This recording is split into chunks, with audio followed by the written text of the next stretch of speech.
আনৰ ক্ষতি বা আনৰ বাবে যি গাঁত খান্দিছে সেইটোৰ গভীৰতা অলপ কম কৰিব, কাৰণ সেই গাঁতত আপুনিও এদিন পৰিব। কষ্ট দিয়া মানুহবোৰ এনেকুৱাই, বিষ দি ক'ব খাবই লাগিব, আৰু খোৱাৰ পিছত ক'ব আপোনাক বাচিবই লাগিব।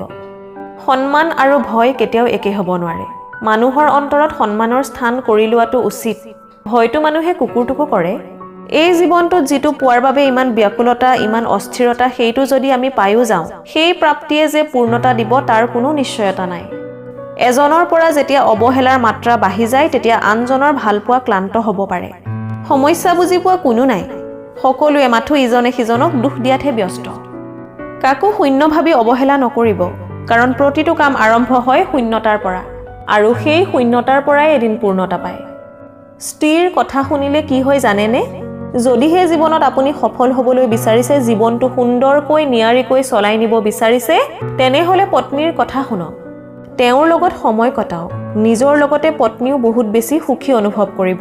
পত্নীৰ ভাল লগাটোৱে কৰকচোন, তেওঁও সুখী হ'ব, আপুনিও সুখী হ'ব। অৱশ্যে পত্নীও মানুহজনৰ ভাল লগা মতেই চলিবলৈ চেষ্টা কৰিব লাগে।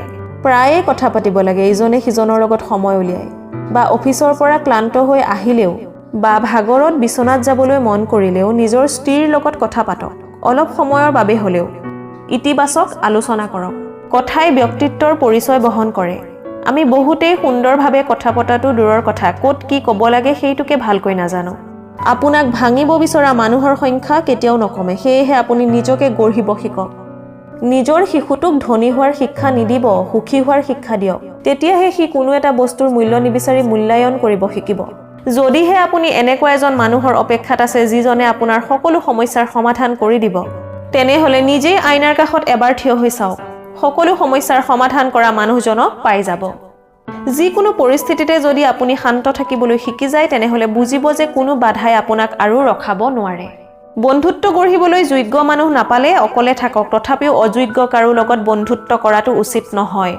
জীৱনত কাৰোবাক পোৱাটো ডাঙৰ কথা নহয়, বৰঞ্চ যাক পাইছে তেওঁক শেষ পৰ্যন্তলৈকে কাষত পোৱাটোহে ডাঙৰ কথা। সময়ে কাৰো বাবে অপেক্ষা নকৰে।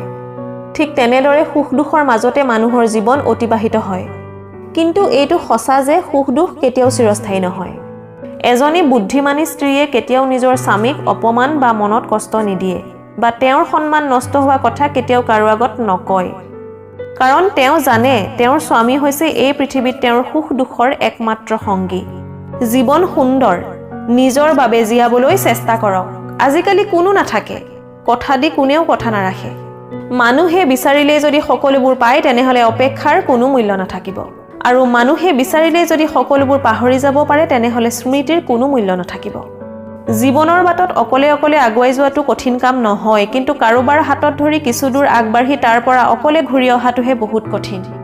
জীৱন তেতিয়াই সুন্দৰ হ'ব, যেতিয়া আপুনি অতীতৰ মায়া পাহৰি অচিনাকি ভৱিষ্যতক আদৰি ল'ব পাৰিব। কাৰোবাক যদি সঁচাকৈয়ে ভাল পায়, তেনেহ'লে তেওঁক মুক্ত কৰি দিয়ক। যদি তেওঁ ঘূৰি আহে, তেনেহ'লে তেওঁ আপোনাৰ, আৰু যদি ঘূৰি নাহে, তেনেহ'লে তেওঁ কেতিয়াও আপোনাৰ নাছিল। নিজৰ স্বাৰ্থৰ বাবে কেতিয়াও আনে সজাই থোৱা সপোনবোৰ ভাঙি নিদিব। স্বাৰ্থপৰ হ'লে আপুনি গুচি যাব, কিন্তু তেওঁ নিজৰ সপোনবোৰ আৰু সজাব নোৱাৰিব। সহায় এটা বহুত দামী উপহাৰৰ নাম। সকলোৱে এইটো দিব নোৱাৰে। যিসকলে আপোনাক এই উপহাৰটো দিব, তেওঁলোক সঁচাকৈয়ে বহুত ডাঙৰ মনৰ মানুহ। শিয়াল বহুত চতুৰ যদিও মানুহে কুকুৰ পোহে, কাৰণ সংগী হিচাপে চতুৰতাতকৈ বিশ্বাসী হোৱাটো বেছি প্ৰয়োজনীয়। অপ্ৰয়োজনত কাৰো আগত নিজকে প্ৰমাণ কৰাৰ প্ৰয়োজন নাই। বৰঞ্চ কোনোবাই যদি আপোনাক বেয়া ভাবিয়ে সুখী হয়, তেনেহ'লে তেওঁক সন্তুষ্ট থাকিব দিয়ক।